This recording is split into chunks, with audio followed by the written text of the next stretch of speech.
উচ্চকক্ষের এখতিয়ার এবং কর্মপরিধি সম্পর্কে ভিন্ন মত আছে। কারণ সংবিধান সংশোধনের মতো বিষয়গুলো কোনো পরোক্ষভাবে নির্বাচিত বা অনির্বাচিত সদস্যদের দ্বারা সংগঠিত হতে পারে না। কারণ সার্বভৌম জনগণের দ্বারা সংগঠিত সার্বভৌম পার্লামেন্টের এখতিয়ার হচ্ছে সংসদ সদস্যদের এবং সংসদের, অর্থাৎ জনগণের সার্বভৌম ক্ষমতার প্রতিনিধিত্বকারী তাদের দ্বারা নির্বাচিত সদস্যগণ সার্বভৌম সংসদে প্রতিনিধিত্ব করেন এবং সেই হিসাবে তারা সংবিধান সংশোধন পরিমার্জন সহ সকল কিছুর এখতিয়ার রাখেন, আইন প্রণয়ন সহ।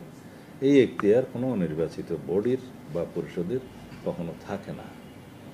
এগুলো নতুন নতুন প্রস্তাব এবং অমীমাংসিত প্রস্তাব। স্বাক্ষরিত জুলাই জাতীয় সনদের তো বহু ক্ষেত্রে গরমিল এবং ভিন্ন আছে, নতুন নতুন প্রস্তাব এখানে আছে। জুলাই জাতীয় সনদ এবং আজকের যে বাস্তবায়ন আদেশ গেজেট হয়েছে সেটা অনেক তফাৎ।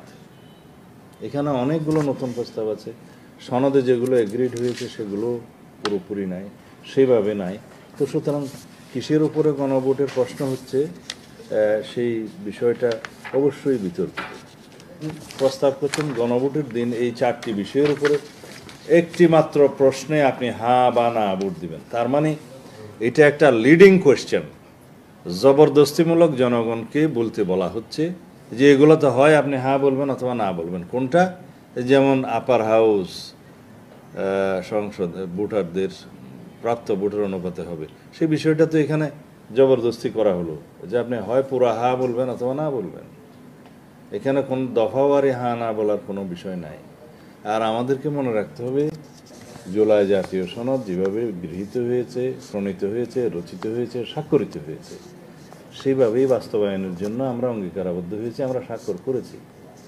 এখান থেকে বিচ্যুত হওয়া মানে হচ্ছে এই জুলাই জাতীয় সনদের লঙ্ঘন করা, এবং লঙ্ঘন কে করছেন? যিনি মাননীয় প্রধান উপদেষ্টা নিজে স্বাক্ষর করেছেন তিনি।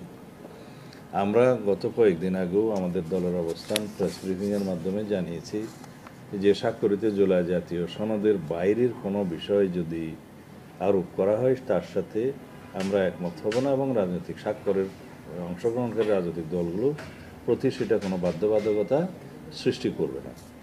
কারণ আজকেও বলতে চাই যে সমস্ত বিষয়গুলো এখানে জবরদস্তিমূলক আরোপ করা হয়েছে এবং বলা হচ্ছে এগুলোর উপর হয় আপনি হ্যাঁ বলবেন না বলবেন, কিন্তু যে প্রশ্নগুলো করা হচ্ছে সেটা সনদের বহির্ভূত, স্বাক্ষরিত সনদের বহির্ভূত অনেকগুলো, এবং যে আদেশটা আজকে জারি করা হয়েছে সেটার মধ্যে অনেকগুলো আছে নিত্য নতুন, তাদের মনের মাধুরী বিষয়ে অনেকগুলো এখানে প্রস্তাব করা হয়েছে।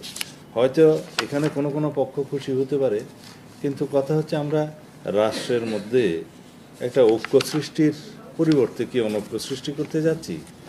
জাতীয়ভাবে কি আমরা কোনো বিভাজন সৃষ্টি করতে যাচ্ছি? এবং এই বিভাজনের দায় দায়িত্ব কি মাননীয় প্রধান উপদেষ্টা নেবেন? সংকট তো সৃষ্টি করেছেন জুলাই জাতীয় ঐকমত্য কমিশন এবং সরকার নিজে। তারা জাতীয় ঐকমত্য কমিশন গঠন করলেন, তার আগে সংস্কার কমিশন গঠন করলেন, আলাপ আলোচনা হলো, ঐকমত্য কমিশনের 9 মাস আলোচনা হলো এই বিষয়গুলো ঐকমত্যে আসার জন্য।